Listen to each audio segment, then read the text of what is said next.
بسم الله الرحمن الرحيم. قال المؤلف رحمه الله تعالى: مولانا الشيخ الإمام الحافظ أبو عبد الرحمن عبد الله بن محمد بن يوسف الهرري تنبيه مهم، أي هذا تنبيه مهم.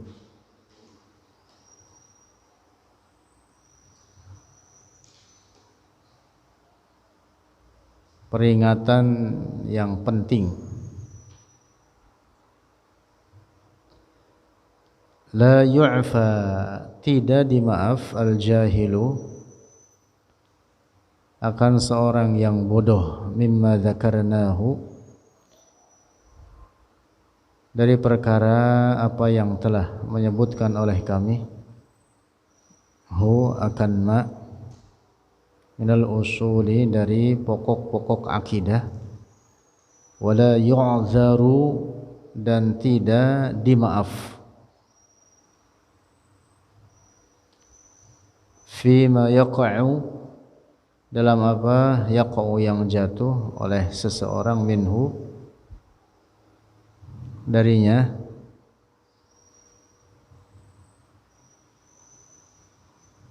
ma, minal kufri, dari kekufuran, li'adami ihtimamihi bid-dini, karena ketiadaan perhatiannya oleh man, bid-dini, dengan agama.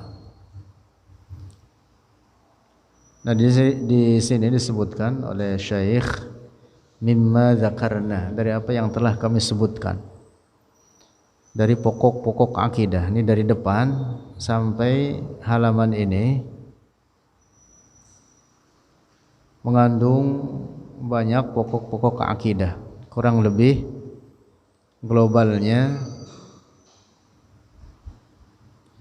bisa dilihat di fihris itu atau di daftar isi, pembahasan tentang bahwa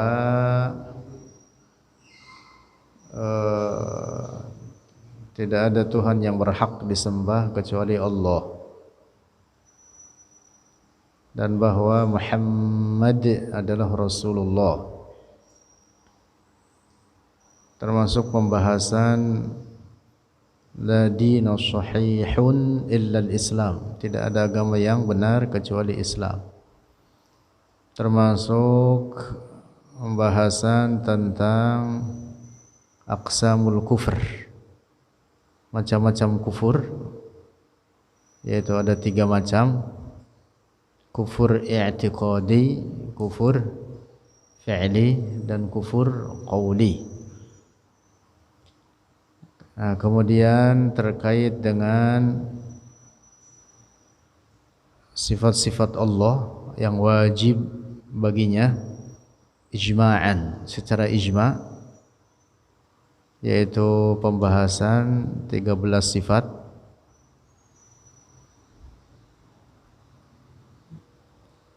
atau sebagian ulama menyebutkan 20 sifat,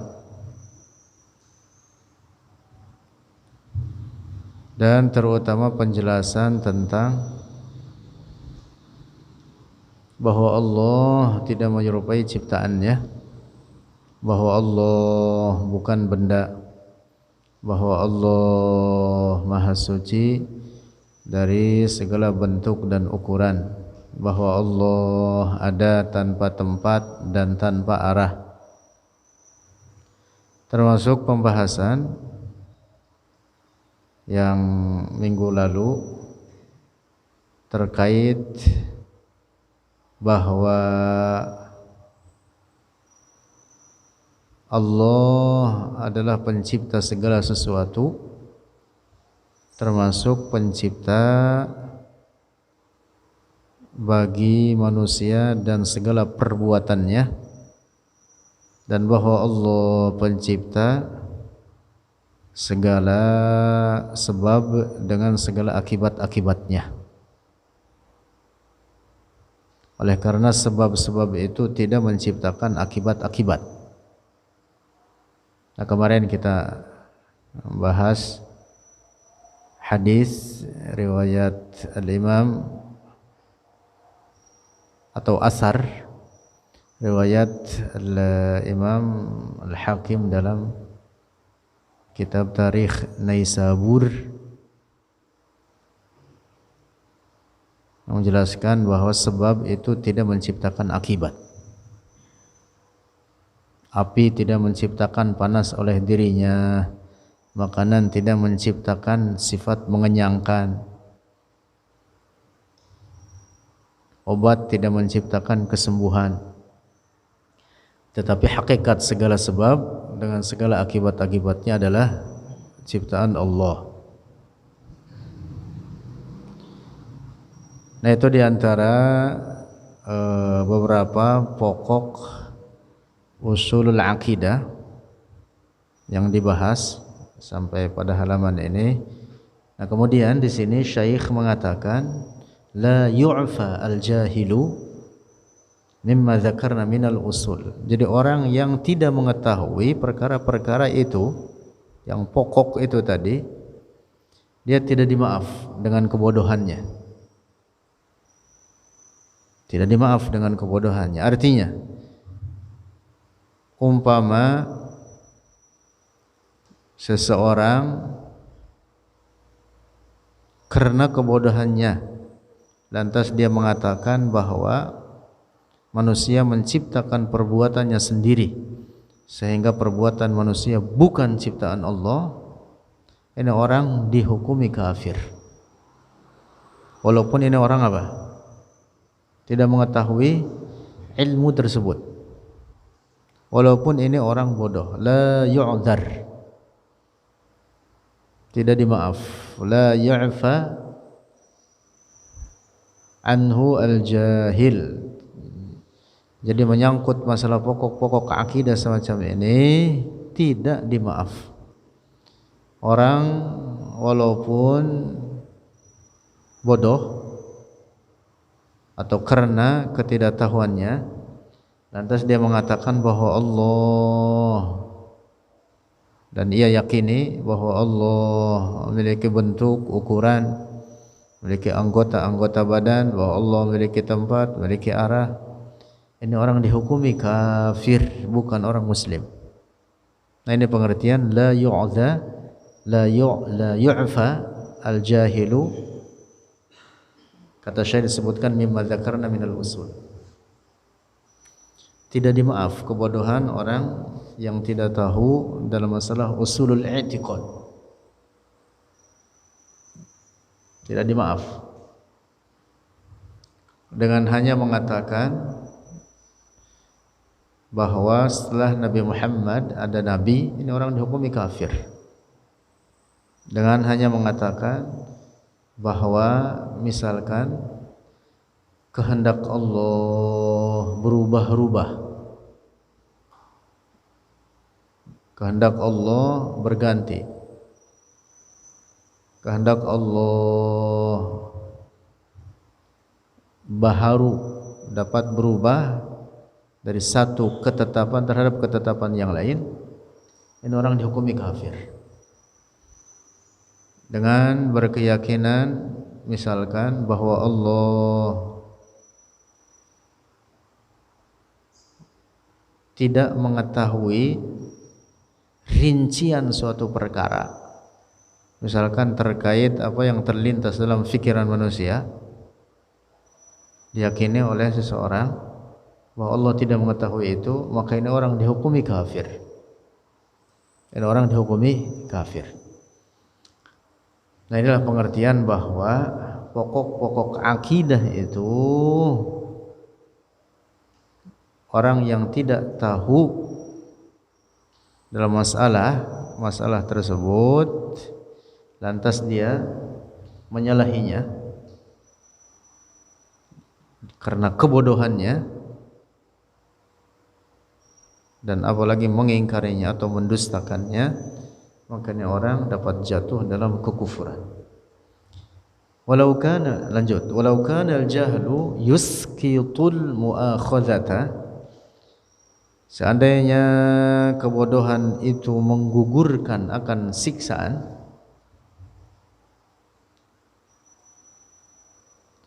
lakana al-jahlu khairan minal ilmi, maka adalah kebodohan itu lebih baik daripada ilmu.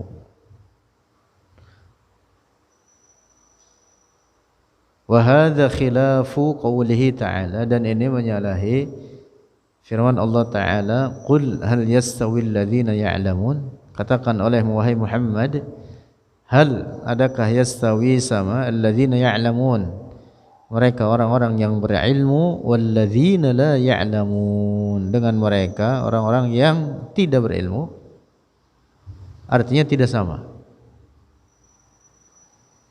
Ayat ini bukan untuk menyatakan pertanyaan sama enggak, bukan, justru ini untuk menetapkan takrir bahwa mutlak tidak sama orang berilmu dengan yang tidak berilmu. Itu artinya bahwa kebodohan itu tidak dimaaf dalam urusan pokok-pokok akidah. Sebab kalau kebodohan dimaaf, tentu syariat ini tidak menyuruh kita untuk belajar, biarin aja pada bodoh. Seandainya kebodohan itu dimaaf. Ada banyak hadis-hadis Rasulullah merintah kita untuk belajar. Fardu, bahkan disebut dalam hadis Rasulullah, riwayat Al-Imam Al-Baihaqi dan lainnya, sering kita dengar hadis ini, talabul ilmi fariidatun ala kulli muslim.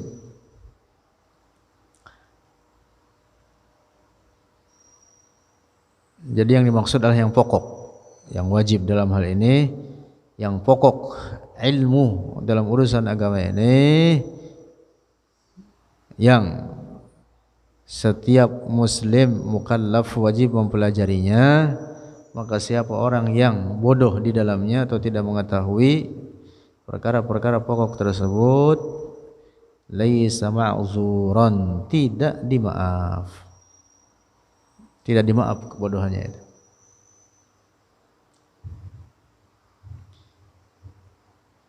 Lanjut. Apalagi menyangkut pokok-pokok akidah. Illa, kecuali, illa anna ini kelihatannya. Illa, kecuali, anna, sesungguhnya, man kana qariba ahdin bi islamin, siapa orang yang dekat masanya dengan Islam, yang dimaksud baru masuk Islam, orang baru masuk Islam, wa nahwahu, dan seumpamanya. Ada penjelasan lebih luas terkait seumpama qarib ahdin bi Islam itu seperti apa, insyaallah kita bahas. La yukaffaru, tidak dikafirkan ia, biingkari fardhiyatis sholati, dengan pengingkaran akan kewajiban salat, wa tahrimil khamri, dan keharaman khamr, wa nahwi dzalika, dan seumpama itu, illam yakun, ini tambahan ketentuannya atau syaratnya, illam yakun sami'a, jika belum mendengar oleh dia itu orang yang qarib ahdin bi Islam, anna hadza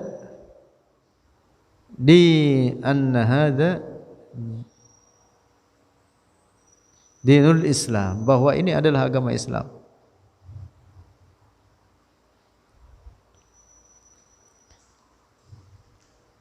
Orang baru masuk Islam, dia tidak mengetahui hukum-hukum pokok di dalamnya dan tidak pernah mendengar sebelumnya.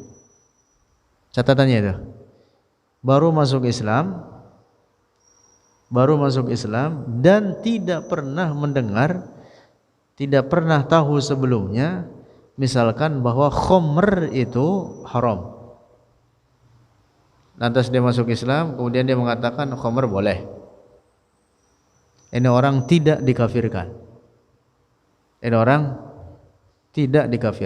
Walaupun perkara keharaman khamr itu adalah perkara ma'lum minad din bid-darurah. Artinya perkara yang diketahui secara pasti hukumnya dalam syariat Islam, di mana semua orang Islam yang paling bodoh mengetahui bahwa khamr haram. Hanya saja ini orang baru masuk Islam dan belum pernah mendengar. Catatannya itu, dan belum pernah mendengar bahwa khamr haram. Nah, kecuali kalau dia tahu bahwa dalam Islam khamr haram. Lantas ini orang masuk Islam, sudah mendengar bahwa khamr dalam Islam itu haram, sudah mendengar. Nah, kemudian setelah masuk Islam dia mengatakan khamr halal, ini orang jadi kafir lagi. Tuh gitu. Nah, ini terkait perkara namanya ma'lum minad-din bid-darurah. Kalau dia qarib ahdin bi Islam, baru masuk Islam dan tidak pernah mendengar hukum tersebut sebelumnya. Dan dengan catatan lain bahwa perkaranya ini, perkara pokoknya ini bukan menyangkut masalah akidah seperti tentang kesucian Allah dari menyerupai makhluknya. Khusus bab ini, walaupun ada orang qarib ahdin bi Islam, kemudian setelah masuk Islam dia mengatakan atau meyakini bahwa Allah memiliki bentuk, memiliki ukuran, memiliki fisik, memiliki tempat, memiliki arah. Ini orang dihukumi kafir. Kafir lagi dia. Tidak bermanfaat syahadatnya dia. Walaupun apa? Disebutnya qarib ahdin bi Islam. Nah, kecuali kalau menyangkut masalah-masalah hukum yang dia tidak pernah mendengar sebelumnya, masalah-masalah hukum semacam itu tadi, tentang kewajiban sholat subuh misalkan, dia tidak pernah mendengar sebelumnya bahwa ada sholat yang namanya sholat subuh misalkan gitu. Lantas dia mengatakan tidak ada yang namanya sholat subuh karena dia baru masuk Islam dan tidak pernah mendengar kewajiban sholat subuh tersebut. Ini orang tidak dihukumi kafir. Nah, itu pengecualian dari beberapa perkara menyangkut perkara-perkara pokok dalam urusan agama, bahwa orang yang qarib ahdin bi Islam itu dimaaf dengan beberapa catatan itu tadi. Lanjut. Wal fardul awwalu, dan kewajiban yang pertama fi haqqil ahli, pada hak keluarga, ta'limuhum, itu mengajari mereka, al-ahl, usul al-aqidati, akan pokok-pokok akidah, kaila yaqa'u fil kufri, agar tidak jatuh mereka fil kufri, dalam kekufuran, bijahlihim, karena kebodohan mereka, bil aqidati, dengan akidah.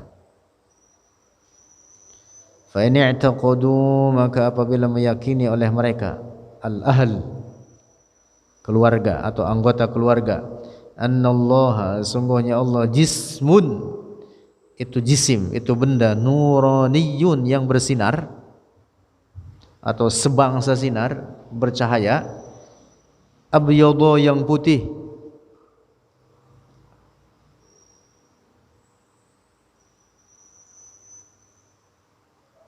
au nahwahu, atau au nahwa dzalika, atau meyakini seumpama demikian itu, mengatakan Allah memiliki anggota badan, memiliki tangan, kaki, rambut, telinga, mulut. Fastamarru, maka berlanjut oleh mereka, ba'dal bulughi, setelah baligh, ala dzalika, di atas itu keyakinan, famatu alaihi, dan mati mereka, itu anggota keluarga, alaihi, di atas itu keyakinan, khullidu finnari, dikekalkan mereka di dalam neraka, dihukumi kafir dan dikekalkan di dalam neraka nanti di akhirat bersama orang-orang kafir lainnya. natijata i'tiqadihimul fasidati, adalah hasil dari keyakinan mereka yang rusak. Nah, maka kewajiban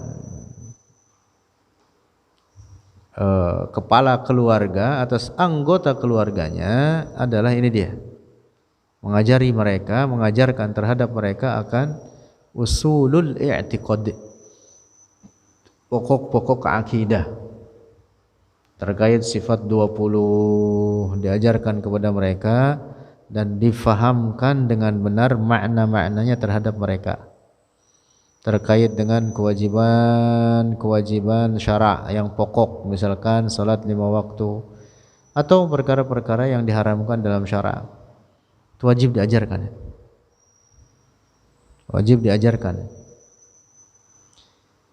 Di awal kitab ini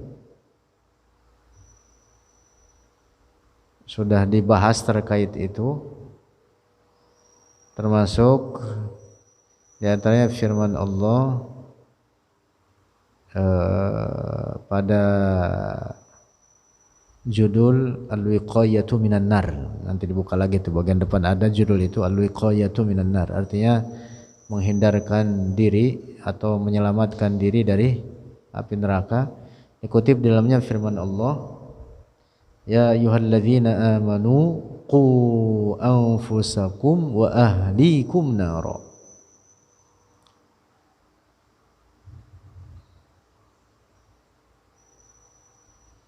Wahai sekalian orang-orang beriman, qu anfusakum, hindarkan akan diri kalian, wa ahlikum, dan keluarga kalian, naro, akan api neraka. Nah, dalam tafsirannya disebutkan di antaranya dari Al-Imam Atha Ibn Abi Rabah, juga dari ulama lainnya, yaitu apa? An tata'allama kaifa tusalli wa kaifa tasum wa kaifa tabi'u wa kaifa tashtari wa kaifa tankihu wa kaifa tutalliq, terkait tafsiran ayat ini.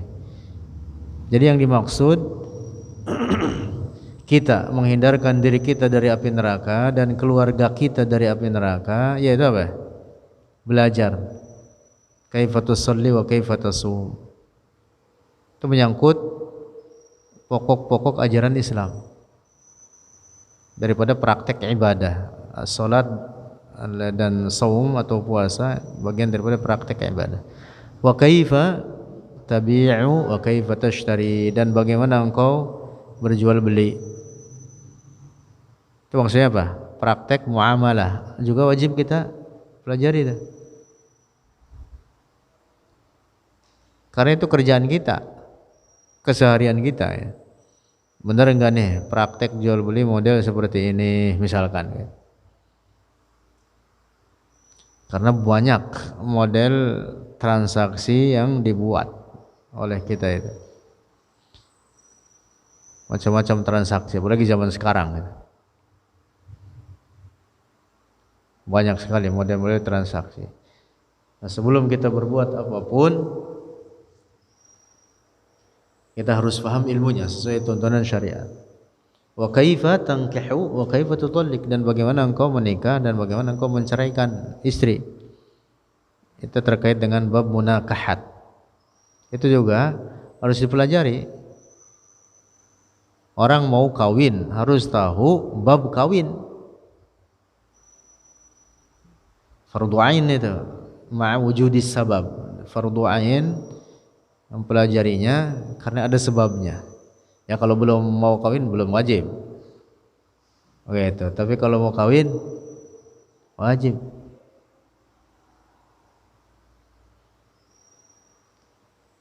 Hari sekarang belum nih. Kalau besok-besok pengen kawin harus tahu ilmunya. Aflah udah wajib belum ini? Hah?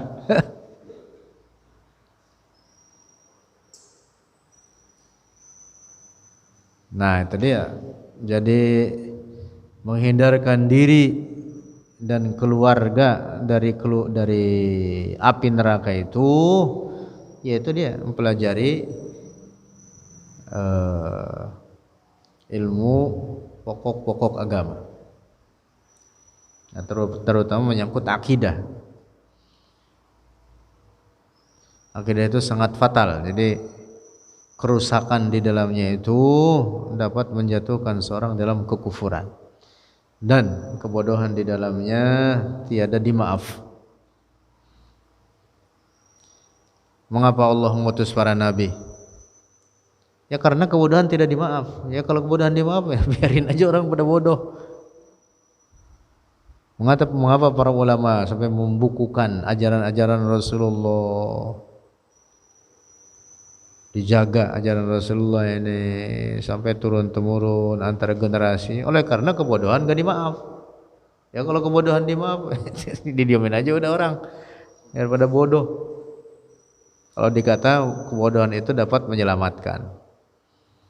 Nah, jadi kebodohan itu tidak menyelamatkan, tidak dimaaf, menyangkut ajaran-ajaran pokok dalam syariat ini. Menyangkut ajaran-ajaran pokok, terutama dalam usulul i'tiqad, dalam pokok-pokok akidah. Lanjut. Qala al-Fudail bin Iyad, telah berkata oleh al-Fudail ibn Iyad, la yaghurrannaka kasratul halikina, janganlah menipu akan engkau kasratul halikina, oleh banyaknya orang-orang yang hancur atau orang-orang yang binasa atau orang-orang yang sesat.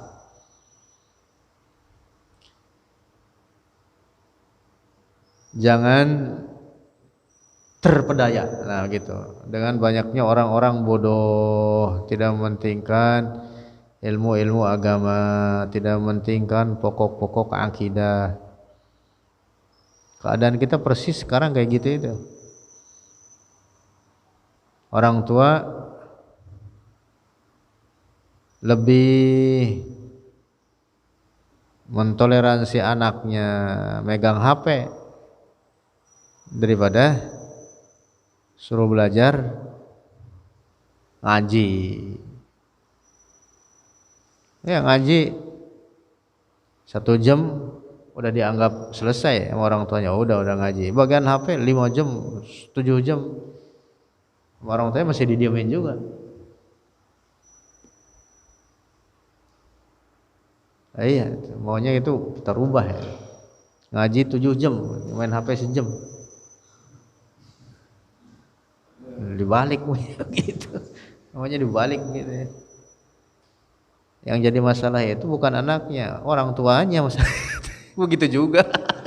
Masalah orang tuanya begitu juga masalahnya.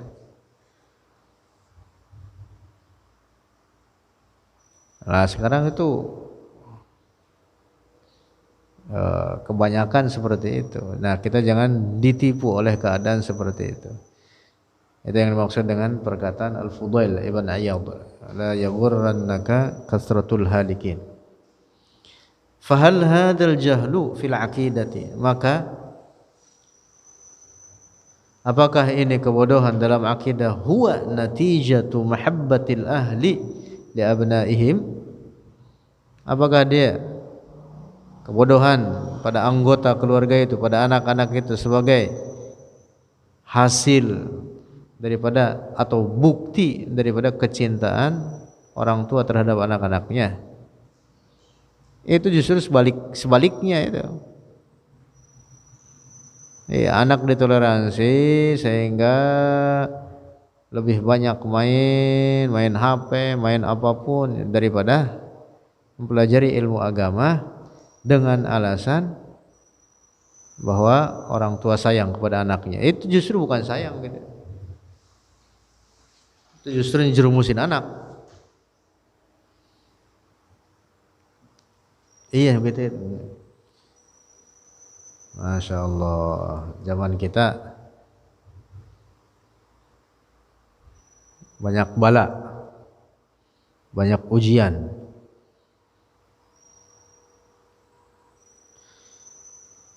Lanjut. Wa qad qala Allah Ta'ala, dan telah berfirman Allah Ta'ala, wa ma khalaqtul jinna wal insa illa liya'budun. Wa ma khalaqtu, dan tidaklah menciptakan olehku, kata Allah, al jinna, akan jin, wal insa, dan manusia, illa liya'budun, kecuali untuk aku perintah.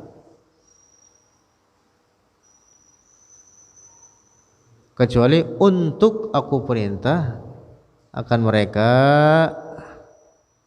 untuk beribadah.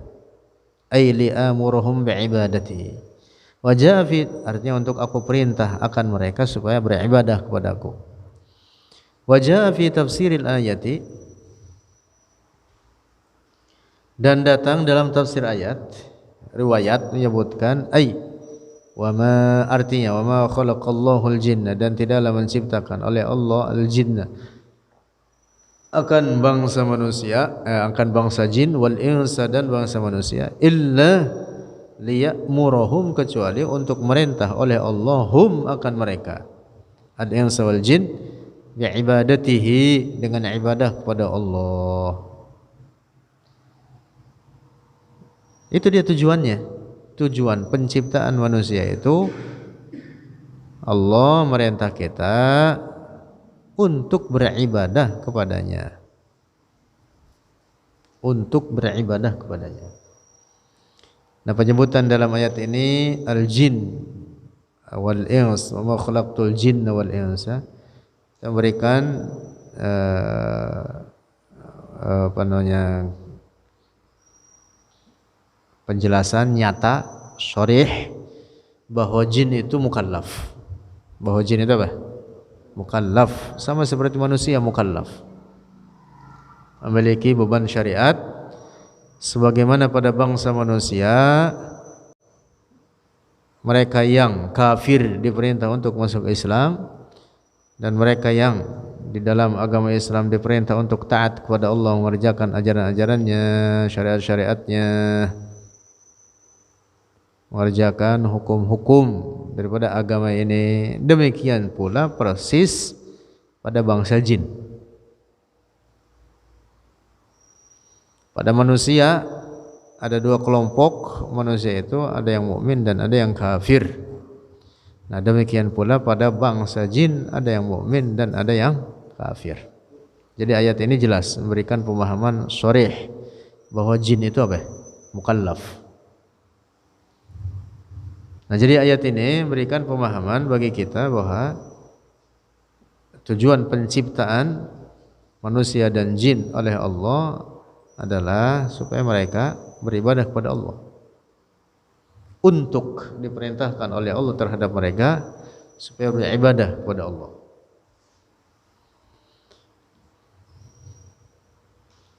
Lanjut.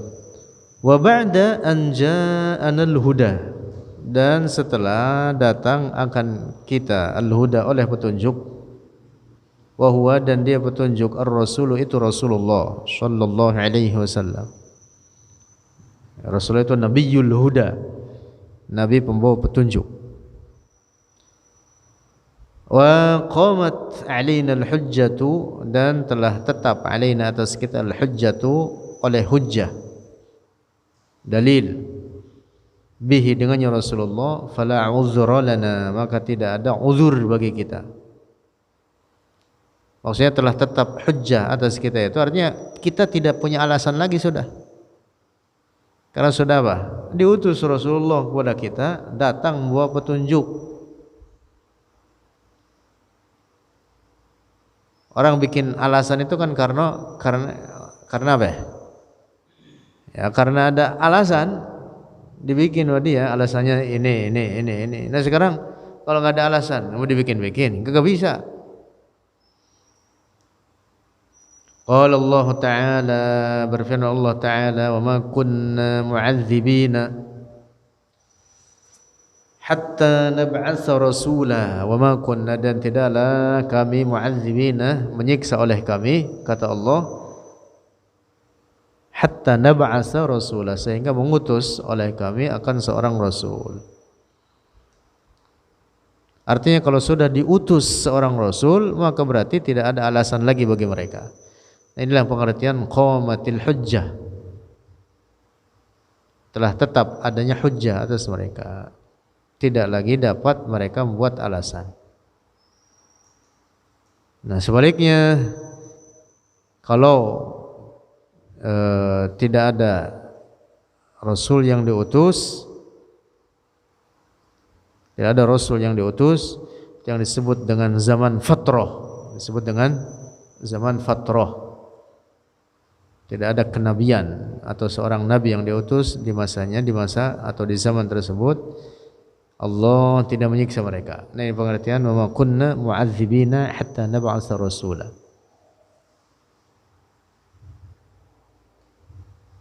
Artinya kalau tidak ada hujjah, orang bisa beralasan. Orang bisa beralasan.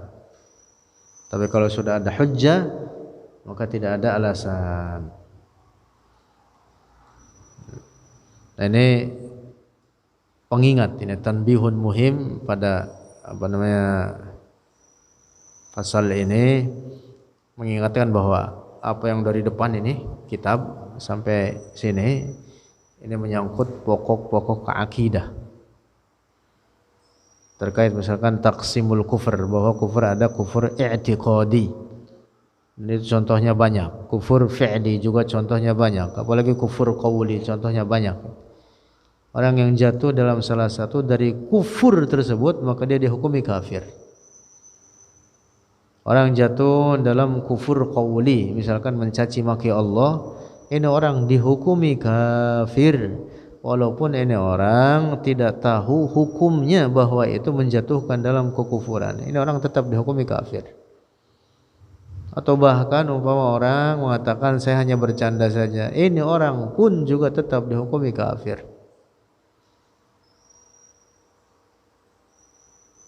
Atau bahkan umpama dia mengatakan saya tidak berniat keluar dari Islam, tapi begitu dia mengatakan kata-kata cacian terhadap Allah, para malaikatnya, para nabinya, atau hukum-hukum syara, ini orang dihukumi kafir.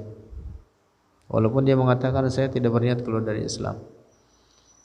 Nah, karena itu maka orang yang tidak berilmu itu bisa jadi dia menjadi kafir tanpa sadar. Nauzubillah. Dan orang yang tidak berilmu itu parahnya adalah dia tidak tahu obatnya. Adapun orang yang berilmu, dia tahu obatnya. Nah, disitulah yang membedakan orang berilmu dengan yang tidak berilmu.